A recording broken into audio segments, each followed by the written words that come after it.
안녕하세요, 느긋느긋입니다. 코로나가 다시 심해져가지고 어디 멀리 나가기가 애매하네요. 오늘은 집 근처 답심리 1동을 한번 돌아보려고 나왔습니다.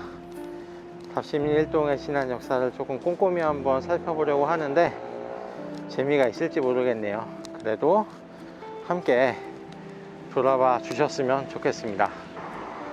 여기 답심리 대우아파트 단지가 주변에서 제일 큰 아파트 단지였는데 요새는 워낙에 답심리 주변으로 새 아파트들이 많이 들어서 가지고 예전에 비해서 그 위용은 조금 떨어지긴 했지만 어떻게 보면 답심리 재건축 재개발의 신호탄을 알린 아파트입니다. 그래서 이곳 답심리 1동 같은 경우는 2000년대 개발의 바람이 진짜 엄청나게 불었죠. 그래서 2010년 이후부터 답심리 1동에 새로 들어선 아파트 단지 총 세대수가 한 5,000세대가 넘을 거예요.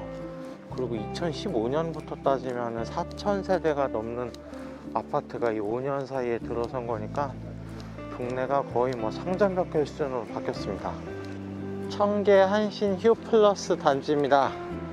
동네 주민분들은 아마 기억하실 텐데 이 한신 아파트가 들어서기 전에 이곳에 이제 태양 아파트가 자리를 하고 있었죠. 태양 아파트가 재건축이 돼가지고 이렇게 새 아파트가 된 건데, 태양 아파트가 이곳에 들어서기 전에는 선창산업이라는 곳에서 운영하는 공장이 있었는데 썬 퍼니처라고 목재 가공 공장이 있었다고 합니다.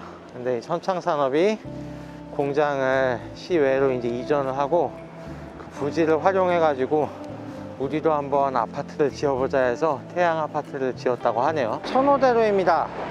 아마 이 답심리 주변에서 제일 넓은 제일 큰 간선도로가 아닐까 싶은데 상상하기는 힘들겠지만 사실 예전에는 이곳에 개천이 흐르고 있었거든요. 전농천이라고 해서 그 홍릉이 있는 천장산 쪽에서 발원을 해가지고 저쪽으로 나아가면 그 청계천이랑 중랑천하고 합수가 되는 전농천이라고 하는 개천이 흐르고 있었는데 지금 이 천호대로처럼 복개를 한 거죠. 이 전농천의 복개로 인한 천호대로의 조성이 이 답심리 1동 주변의 도시경관을 바꾸는데 제일 큰 지분을 차지하고 있지 않을까 생각을 하네요. 답심리 1동이 요새 워낙 많이 바뀌어가지고 사실 예전의 흔적을 찾아보기가 쉽진 않은데 이곳 장영당은 그래도 이곳 답심리 1동에 오랜 역사를 짐작할 수 있게끔 남아있는 모습을 확인할 수가 있습니다. 답심리 장영당 도당의 유래비라고 하는 비석도 조성이 되어 있고 마을을 지키는 신성한 나무인가요? 굉장히 오래된 느티나무 한 그루도 이렇게 서 있습니다. 그리고 장영당의 도당 건물인데 이곳은 이제 평소에는 이렇게 닫혀 있고 아마 1년에 한번 제사 같은 거 지낼 때만 개방이 되는 것 같아요. 신문 기사에 보니까 이 장영당을 관리하는 쪽에서는 장영당의 유래 기원이 한 1300년 정도 됐다고 하더라고요. 그러니까 그분들의 말씀에 따르면 굉장히 오랜 역사를 가진 마을의 사당입니다. 답심리 장영당 도당문화재는 1300년, 서기 1718년 삼국시대 이곳은 궁안장군, 명마장군, 용마장군 세 장군을 모시는, 그래서 방금 보셨던 것처럼 장영당에 대한 여러 이야기들 이렇게 비석을 통해서 기록을 해두고 있는데 뭐 이 도당이 1300년이 됐는지 1400년이 됐는지는 뭐 저로서는 판단을 내릴 수는 없겠지만 뭐 이분들이 그렇다고 하면 또 뭐 믿어야죠. 안 믿을 이유도 없겠습니다. 다만 저는 이런 사당 같은 거를 볼 때, 동네에 있는 사당 같은 걸 볼 때 흔히 드는 생각이, 사당이 이렇게 남아있는 경우는 이런 전통 문화를 유지하려는 마을의 커뮤니티가 그만큼 어느 정도는 좀 힘을 가지고 있고 아직도 역할을 하고 있다라고 생각을 해서 어떤 마을의 전통이라고 할까요? 마을의 역사 같은 것들이 잘 남아있는 동네일수록 이런 사당이 잘 남아있지 않나. 어떻게 보면 또 이런 사당이 구심점이 돼가지고 그런 마을의 기억들을 공유하는 건지도 모르겠습니다. 이 개발의 바람에 휩싸여서 천지가 개벽할 정도로 바뀐 답심리에서 그나마 이제 지난 역사를 돌아볼 수 있는 곳이기 때문에 이 장영당은 답심리 1동을 돌아봄에 있어서 상당히 좀 중요한 의미를 갖는 곳이 아닐까 생각해 보네요. 답심리 그 자재상가 안쪽에 위치한 좀 오래된 주택가인데 경성수도의 양수기 계량기 판이 남아있는 걸 확인할 수가 있습니다.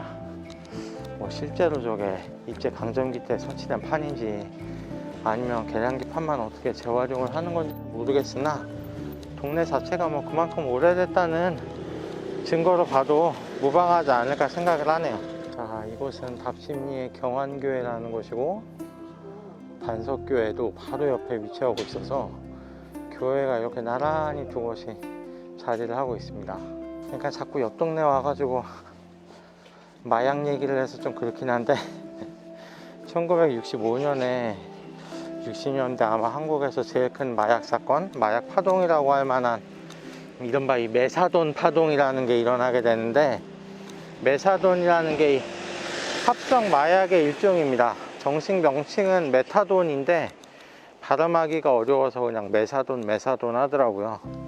1960년대 초반 중반에서 이 메사돈이라는 마약이 한국 곳곳에 퍼지면서 당시 사회에 큰 충격을 줬는데, 더 큰 문제가 뭐였냐면 이게 문제가 되기 전까지는 이 메사돈이라는 마약의 존재에 대해서 보건당국에서 인지를 못하고 있었다고 하네요. 그래서 이 메사돈의 원료가 합법적으로 수입이 되고 있었고, 또 그냥 뭐 이렇게 밀주업자들이, 마약업자들이 몰래 생산하는 게 아니라 제약회사에서 이 메사돈을 생산을 해가지고 뭐 진통제라든지 주사제, 각종 알약 등에 이 메사돈을 포함시켜 가지고 시중에 유통시키는 바람에 뭐 농촌이나 어촌이나 그리고 광산처럼 힘든 육체노동에 시달리는 사람들이 이 메사돈제를 오남용함으로 인해서 마약 중독자가 뭐 수십만에 달한다는 기사가 있을 정도로 상당히 광범위하게 이 메사돈이 오남용됐던 사건이 일어나게 되죠.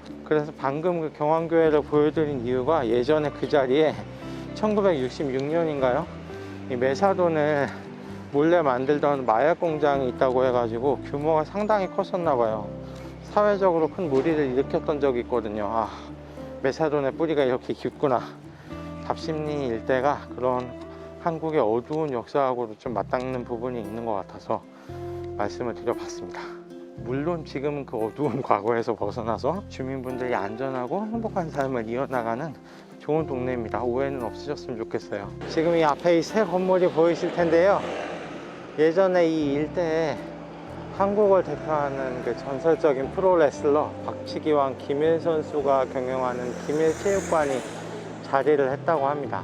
그리고 이 자리가 나중에는 2015년 무렵에 왜 그 성완종 리스트라고 해서 극단적인 선택을 하고 유명을 달리한 그 경남기업의 그 성완종 전 회장이 남겼던, 당시 뭐 유력 정치인들과의 어떤 모종의 관계를 암시하는 그 쪽지가 세간에 큰 화제를 불러일으켰잖아요. 근데 그 성완종 회장의 경남기업의 본사가 이 앞에 보이는 건물에 자리하고 있었거든요. 어쨌든 그 2015년을 풍미했던 이른바 성완종 리스트 사건의 어떤 비하인드 이야기를 살펴볼 수 있는 곳도 이렇게 답심리 1동에 자리를 하고 있습니다. 이곳은 답심리 현대시장입니다. 뭐 곱창도 유명하고 군데군데 맛집들도 있고 해서 자주 찾았던 곳 중에 하나인데, 사실 이 뒤쪽으로 해서 아파트 단지가 하나 큰 게 생겼거든요. 답심리 파크자이라고 해서 아파트가 새로 생겨서, 예전엔 제 생각에는 뒤쪽에 저렇게 아파트가 크게 생기니까 장사가 더 잘 되겠다 생각을 했는데, 오늘 와서 보니까 문을 닫은 가게들도 많고 어떻게 예전보다 장사가 더 안 되는 것 같네요. 코로나 때문인지는 몰라도 비어있는 가게들이 너무 많은 것 같아서 안타깝습니다. 자, 이렇게 답심리 1동을 가볍게 돌아봤습니다. 답심리 1동이 어떤 곳인지 조금 전달이 잘 됐나 모르겠네요. 저도 뭐 답심리 1동에 이렇게 오래 살았던 게 아니어가지고 사실 모르는 게 더 많습니다. 어쨌든 오늘 답심리 1동을 같이 돌아보는 영상은 이것으로 마치겠습니다. 시청해주셔서 감사합니다.